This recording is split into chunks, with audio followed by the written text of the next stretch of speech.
Kembali lagi di Rabu Live.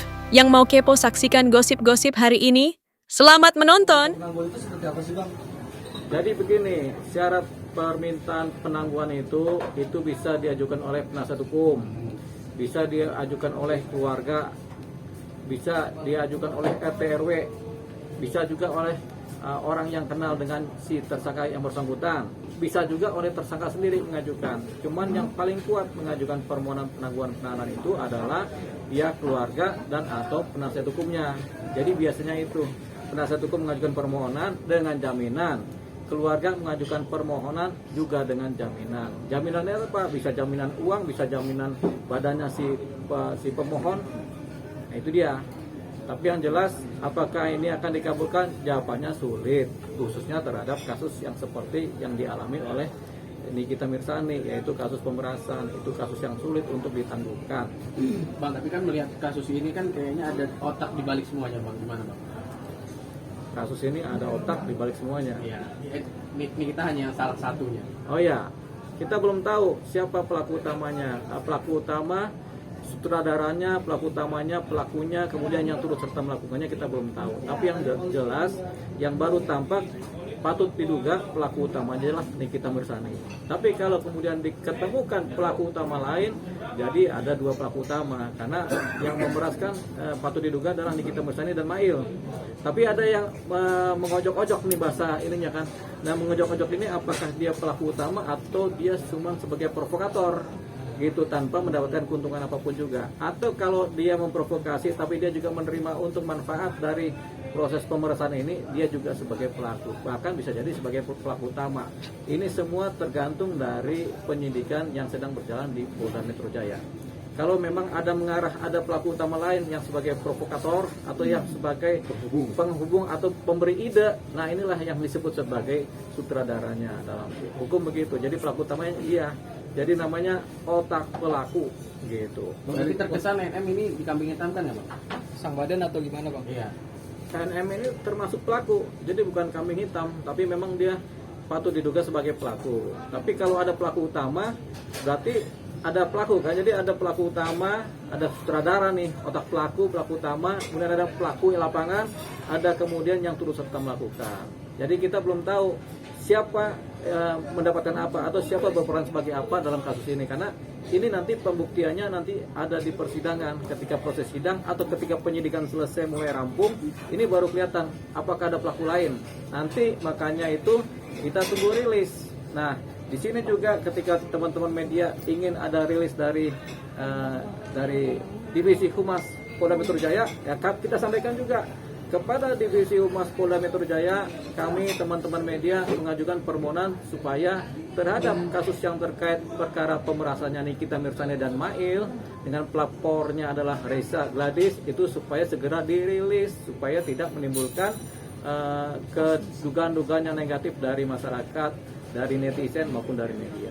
Jadi itu sudah kita pesankan kepada Kepala Humas Polda Metro Jaya, yaitu Bapak Adi Ari. Gitu.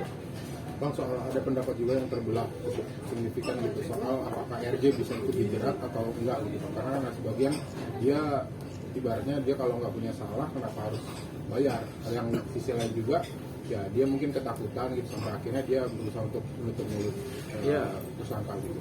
Jadi begini, jadi kasusnya si pelapornya RJ ini kan kita bukan kasus penyuapan. Jadi tidak ada laporan mengenai penyuapan, apalagi ini swasta ketemu swasta. Tapi dominan bahwasanya ini adalah kasus pemerasan sebenarnya ya. Pemerasan yang didahului oleh pencemaran nama baik dengan Undang-Undang ITE. Baru kemudian berikutnya dari pemerasan ini timbullah yang namanya TPPU ya, karena uangnya sudah ngalir, sudah diterima dan ngalir kemana-mana. Apakah ada penyuapan di situ? Jawabannya tidak, karena penyuapan hanya dikenal dalam tindak pidana korupsi, begitu. Tapi ini kan tidak ada penyuapan ya. Jadi si RJ lepas dari posisi penyuapan. Kalau posisi dia dianggap sebagai menjebak si Nikita Mirzani atau kemudian dianggap sebagai dia kemudian menyogok-nyogok bahasanya itu kan, itu jawabannya rasanya kecil kemungkinannya. Karena apa? Berkemungkinan satu, produknya RJ sebenarnya belum layak sebagai produk. atau sebenarnya produknya sudah layak sebagai produk, tapi kemudian karena takut suaranya si Nikita Mirzani ini sebagai influencer ini mempengaruhi nilai produk itu sendiri, makanya buru-buru sudah si RJ ini kemudian mencoba membicarakan dengan si Nikita Mirzani. Persoalannya pembicaraan ini kemudian tergiring menjadi upaya-upaya pemerasan oleh yang diduga Nikita Mirzani dengan si Mail. Jadi itu dia. Jadi ada memang faktor ketakutan dari si RJ ini. Walaupun faktanya produknya itu benar, tapi karena ketika dicitrakan secara negatif oleh para influencer atau sekelas Nikita Mirzani, tentunya akan takut bahwasanya ini nanti produknya menjadi anjlok nilainya atau menjadi tidak bernilai, sehingga akhirnya diupayakan supaya lu jangan bicara deh, kan begitu bahasa kasarnya kan, jangan bicara nih gimana caranya kita menyelesaikan. Itulah kemudian yang kemudian dijadikan jalan oleh sekelas Nikita Mirzani untuk melakukan pemerasan dan Mail melakukan pemerasan. Jadi lebih kepada upaya di sisi aja supaya ini masalah jangan ribut, tapi kemudian ini dipakai kesempatan untuk melakukan pemerasan. Itu kalau mulanya dari si RJ. Tapi kalau memang ada praduga dari penyidik Polda Metro Jaya bahwasanya kemungkinan memang ini sudah disetting oleh grupnya Nikita Mirzani CS, bahwasanya ini akan masuk perangkap kawan ini. Jadi mereka udah mulai sounding tentang produknya RJ ini dari awal, sehingga timbullah. Jadi trigger pertama bukan dari RJ sebenarnya. Trigger pertama itu dari Nikita Mirzani sendiri yang kemudian melakukan eksplanasi atau melakukan kritik terhadap produknya si RJ. Kan tidak dimulai oleh RJ sendiri, kan dimulai dari Nikita Mirzani sendiri dan kelompoknya, sehingga ini ke bawah, si RJ ini ke bawah, sehingga dia terhanyut dan kemudian dia akhirnya berupaya melakukan upaya untuk penyelesaian secara baik gitu. Jadi tetap ini disebut sebagai pemerasan karena ini pasti dimulai oleh trigger pencemaran nama baik yang diduga dilakukan oleh Nikita Mirzani.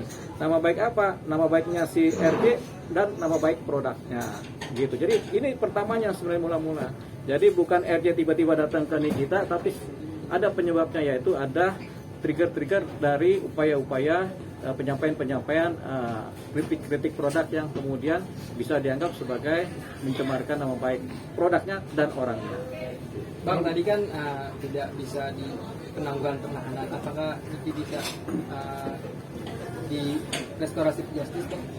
Kasus pemerasan tidak dikenal restoratif justice, kasus pembunuhan tidak dikenal restoratif justice, kasus pencurian juga, kemudian kasus perkosaan juga tidak dikenal yang namanya restoratif justice. Restoratif justice itu hanya dikenal untuk kasus-kasus delik aduan. Delik aduan ini yaitu pertama pencemaran nama baik bisa diadakan restoratif justice, tapi kalau pemerasannya tidak gitu. Nah, selain itu kasus perselingkuhan, perzinahan yang dasarnya adalah delik aduan bisa diadakan restoratif justice. Selain itu tidak ada perkara-perkara pidana yang kemudian punya posisi untuk di restoratif justice kan. Hanya dua tadi kan. Jadi yang tidak bisa pembunuhan, perkosaan, percabulan, pemerasan, pencurian, apalagi narkotika, itu nggak bisa diadakan restoratif justice. Jadi ya sudah, posisi restoratif justice tidak ada. Kemudian kasus-kasus seperti ini juga tidak dikenal yang namanya penangguhan penahanan. Walaupun ada hak dari para tersangka ataupun keluarga ataupun penasihat hukum untuk mengajukan permohonan penangguhan penahanan, tapi kasus-kasus ini pada umumnya tidak dikenal penangguhan penahanan. Jadi Nikita Mirzani kemudian agak sulit mendapatkan penangguhan penahanan, kecuali yang bersangkutan sakit parah atau ada apa, sehingga yang ada adalah pembantaran gitu di rumah sakit polisian. Bang, dari topik bang soal musisi 9 musisi